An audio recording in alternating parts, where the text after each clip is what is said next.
forget to subscribe my channel Hang Duk Mana. Sas. Assalamualaikum, selamat datang lagi ke channel Hang Duk Mana. Mari kita dengar respon Datuk Lokman Adam terhadap Anung Musa. Apa Anung Musa cakap? Ahli UMNO disuruh serta IPAS untuk teruskan perjuangan. Bentung, ahli-ahli UMNO perlu bersama dengan PAS berikutan. UMNO kini telah dirosakkan oleh para pemimpinnya yang berkepentingan. Demikian seru bekas Ketua Agung UMNO Tan Sri Anwar Musa. Okey, mari kita dengar respon daripada Datuk Lokman Adam. Dia kita komen macam biasa. Dikeluarkan oleh Tan Sri Anwar Musa yang mengatakan bahawa ahli UMNO perlu menyertai PAS. Dia nak suruh orang UMNO ni khianat sama macam dia, tuan-tuan. Yang bermasalah, yang ada kes mahkamah, yang ada bak kata orang tu sebab-sebab untuk didakwa di mahkamah, bukan kes mahkamah, sebab-sebab untuk didakwa di mahkamah. Yang ada masalah dengan kerajaan perpaduan ialah Anwar Musa, bukan ahli UMNO. Ahli UMNO tak ada masalah. Ahli UMNO pun tidak bimbang bahawa dia akan diheret ke muka pengadilan. Tetapi yang bimbang sekarang ni ialah Tan Sri Anwar Musa. Jadi tak payahlah Anwar Musa, saudara, memancing orang UMNO untuk menyertai PAS. Tidak ada faedahnya. Lagipun orang UMNO, khususnya mereka-mereka yang sebelum ini terpengaruh dengan cerita-cerita dongengan Anwar Musa yang mengatakan bahawa kerajaan akan tumbang. Hari ini saya rasa semua orang dah buka mata, semua orang tahu bahawa kerajaan ini stabil. Walaupun Syed Saddiq Sigaraga peringkat awalnya keluar kenyataan mengatakan bahawa dia menarik sokongan terhadap kerajaan. Hari itu masa dia tarik sokongan, dia tak buat homework. Dia tak tahu bahawa yang membebaskan tanpa dilepaskan Datuk Seri Zahid Hamidi ialah Peguam Negara yang lama. Dia duk ingat Peguam Negara yang baru. Padahal kenyataan dikeluarkan, keputusan mungkin dibuat awal, tetapi kenyataan dikeluarkan berhubung dengan pengguguran kes Datuk Seri Zahid, sementara menanti siasatan lanjut, dibuat oleh Peguam Negara lama yang masih bertugas pada 4 hari bulan September tersebut. Itu pun Syed Saddiq tak buat homework. Dia tak tahu bahawa Tan Sri Idrus masih bertugas sehingga 5 hari bulan September, dan 6 September baru Menteri Peguam Negara yang baru, AG yang baru mengambil alih tugas Tan Sri Idrus. Sekarang dia dah goyang-goyang sikit, tuan-tuan. Dia dah goyang-goyang sikit. Okey. Jadi hari ini saya nak beritahu kepada rakyat Malaysia, khususnya orang UMNO, tak ada sebab untuk anda meninggalkan UMNO dan berhijrah kepada PAS. Kerajaan ini tidak akan tumbang, insya-Allah, sehingga pilihan raya umum ke-16 yang mungkin akan berlaku, saudara, sekitar tahun 2027. So banyak masa lagi, saudara, untuk kita memperkukuhkan kedudukan kita. Tambahan pula hari ini Sanusi pun sendiri mengatakan bahawa mereka sukar untuk tembus di Pelangai. Maknanya kalau Sanusi yang nak kata Panglima perang kejadahnya, Panglima pun tak larat kan. Bagi aku Sanusi ni hanya badut sirkus Perikatan Nasional yang kerja dia merapu je, tuan-tuan. Tak ada satu pun benda yang dia cakap ni boleh masuk kepala. Merapu, membohong. Baru-baru ni dia membohong tentang isu Datuk Seri Anwar. Kononnya Datuk Seri Anwar berbohong ketika berkutubah. Dia kena tahu rukun-rukun yang membolehkan kutubah tu diterima ataupun tidak. Tak ada kena-mengena dengan apa benda dia cakap. Merapu je. Jadi orang macam ni, saudara, kita tak payah bazir masa nak mengulas, kerana bagi saya dia ni sampah je. Cuma orang-orang Kedah ni tak boleh menilai manusia yang mana kaca mana pemata. Orang Kedah, betul? Bukan semua orang Kedah yang tidak boleh menilai mana kaca mana pemata. Nanti marah orang Kedah depan saya ni. Dia tahu maki je tu. Dia tahu maki je. Yang maki itulah yang dia bagi peluang menjadi menteri besar lagi. Kenapa muka aku lain macam ni? Filter. Filter Tolak ke tepi, try tengok. Tolak ke tepi. Aku tak pandai tolak ke tepi ni. Tolak ke tengah. Macam mana tolak tepi? Lihat. Tapi tu filter. Okey. Jadi tuan-tuan, malam ni sesiapa yang nak tanya soalan bolehlah ajukan soalan di talian 0194819495. Tak apalah. Kita sebelum. Sekali-sekala muka handsome sikit kan. Tanya selalu. Okey. Silakan. Okey, Tok. Soalan di studio dulu. Soalan studio dulu, Tok. Hadi Awang juga menyeru agar pimpinan UMNO yang membela perjuangan DAP perlu dikalahkan. Ya. Jadi sebelum dia nak kalahkan pimpinan UMNO yang membela perjuangan DAP, saya rasa hari ini kita perlu kalahkan PAS dulu. Kena ikut turutan keutamaan. Sebab pas dulu dengan DAP. Sebab PAS dulu dengan DAP kan?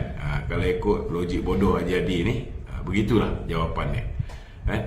Tak payah bagi masa dengan mengarut dia orang ni. Dulu dia kata dah cukup jumlah. Sekarang ni mana pergi cukup jumlah dia?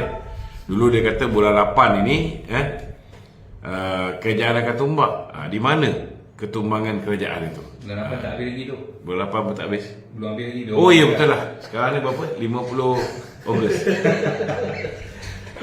Dah 51. Cik Mimi, dekat tepi tu, dalam drawer tu kan, ada satu bungkusan.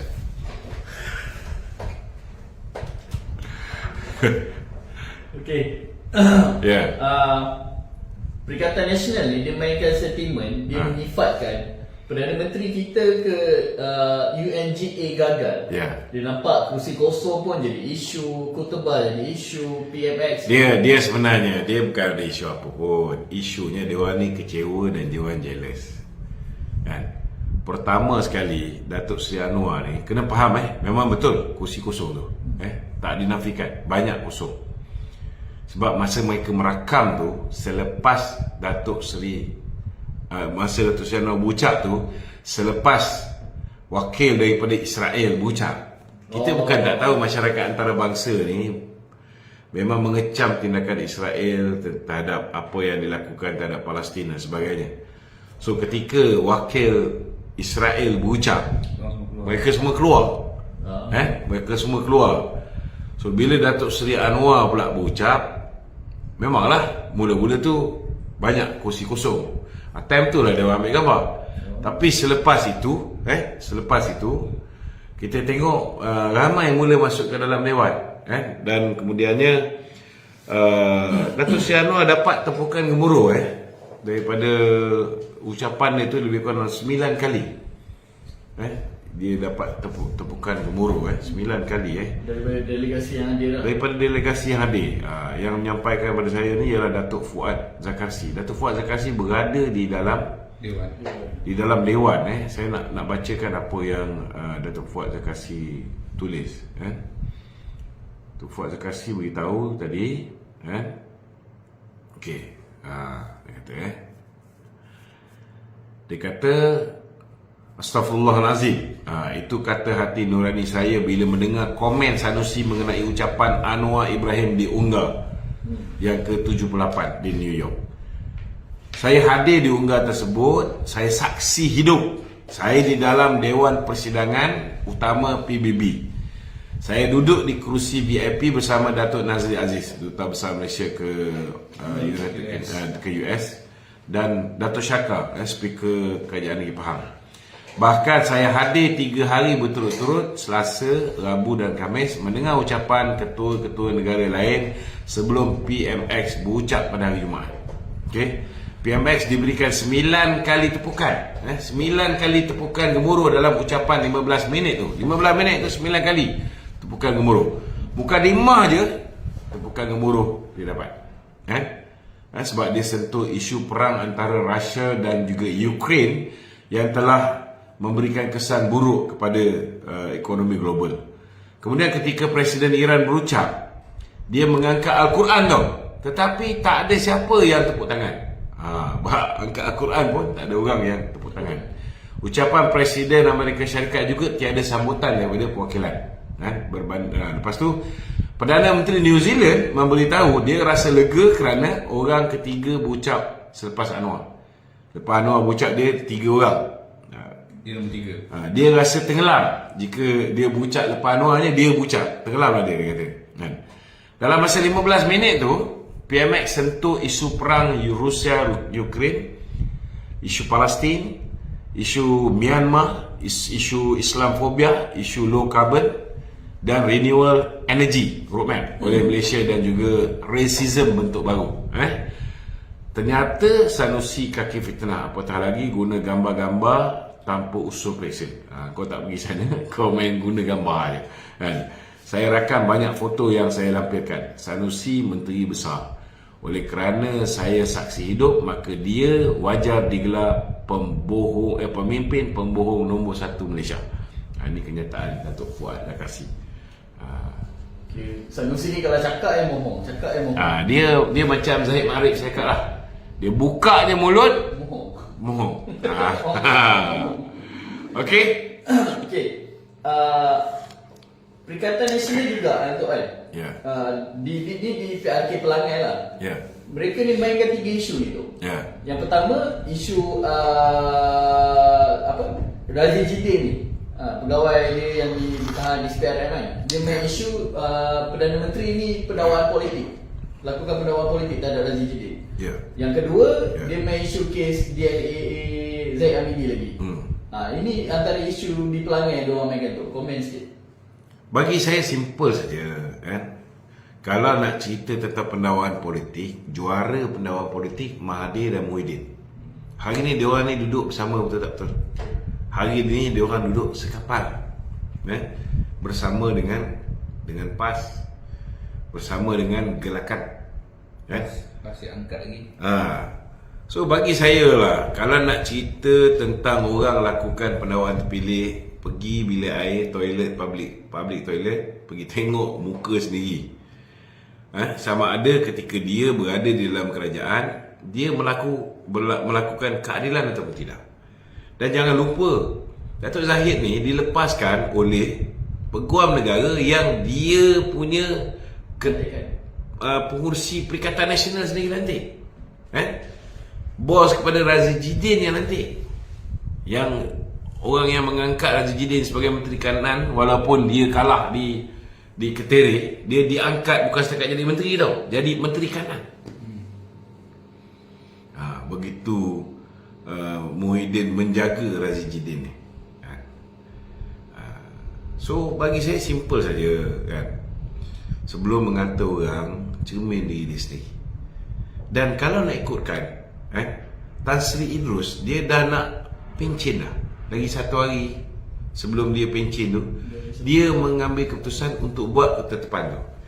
Kalau guna otak yang waras, kalau pakai otak lah, ada orang ni banyak tak pakai otak. PM sudah pasti takkan buat keputusan kes Datuk Zahid ni. Sebabnya lagi beberapa hari, kita 4 hari bulan tu, dia mengundi berapa hari bulan tu lagi? 12 kan? Seminggu selepas tu, tak sampai seminggu, kita akan ada satu pilihan raya yang cukup penting. Pilihan raya kecil yang pertama selepas 6 buah negeri ni, iaitu di Pulai dan juga di Simpang Jeram kan? PM minta tangguh. Kenapa you buat ni? Kenapa tak boleh tangguh? Dia tanya sebab dia kalau boleh dia nak minta tangguh. Tapi apa ni, AG cakap tak boleh masa dia pun dah tinggal singkat. So before dia tinggalkan kursi dia tu, dia nak betulkan. Apa yang dia nak betulkan? Dia nak betulkan kesilapan yang dilakukan oleh peguam negara terdahulu, iaitu Tommy Thomas. Apa yang Tommy Thomas buat? Tommy Thomas sendiri mengesahkan bahawa berlakunya campur tangan eksekutif, campur tangan Mahathir, berlakunya pendakwaan terpilih, pendakwaan yang berniat jahat, pendakwaan yang bermotifkan politik. Dan ini sudah pun disahkan oleh pasukan petugas khas yang menyiasat buku Tan Sri Tommy Thomas, Justice in Wilderness, dan mengesahkan bahawa Tan Sri Tommy Thomas boleh didakwa di atas 17 kesalahan. Bukan 1 kesalahan, 2 kesalahan, 17 kesalahan. So sebelum dia berundur, dah kebetulan bocor pula. Bocor memo Perhubungan Dalaman Jabatan Peguam Negara, iaitu Datuk Akram Garib, hantar memo kepada Tan Sri Thomas beritahu bahawa 7 DPP dan 5 IO berpandangan bahawa tidak ada asas untuk mendakwa Datuk Seri Zahid. Dan sewajarnya dia tidak didakwa. Tapi 2 hari lepas tu ada pendakwaan. Maknanya memang betul dakwaan tentang berlakunya pendakwaan terpilih ni. Maka atas rasa tanggungjawab itu, sebelum dia pencet, dia nak clearkan benda ni. Dia hentikan pendakwaan, pulangkan balik pada SPRM, siasat betul ke ada pendakwaan terpilih. Betul ke IO kata tak payah dakwa, tapi didakwakan juga oleh Tommy Thomas. So bagilah SPRM siasat. Kalau SPRM siasat, betul apa yang didakwa berhubung dengan tindakan Tommy Thomas tu, betul. Maka Datuk Zahid selamatlah, tak akan didakwa semula. Tetapi kalau didapati lepas siasatan tu bukti overwhelming, ada bukti-bukti baru yang boleh menunjukkan Datuk Seri Zahid bersalah, maka boleh didakwa semula. Bila-bila masa kan? Bila-bila masa. Ini kena faham, sebab dia tidak dilepaskan dan dibebaskan. Dia hanya dilepaskan tanpa dibebaskan. Jadi apa nak kecoh? Okey, tonton komen saya lah. Kita minta penyokong BN tidak termakanlah hasutan daripada Anwar Musa ni. Penyokong BN, kena ingat, kita kena bersatu padu menyokong kerjaan perpaduan. Takkan penyokong BN nak berkuasa dekat PN, nak berkuasa dekat bersatu ni. Tak akan dia orang nak tengok BN berjaya, UMNO ni berjaya, dia orang nak jatuhkan UMNO. So penyokong terutamanya Barisan Nasional UMNO ni, bukalah mata, janganlah menyokong PN yang memang tujuannya untuk jatuhkan UMNO bersatu ni. Okey tuan-tuan, mari terus menyokong kerajaan perpaduan dan PMN Anwar Ibrahim. Assalamualaikum.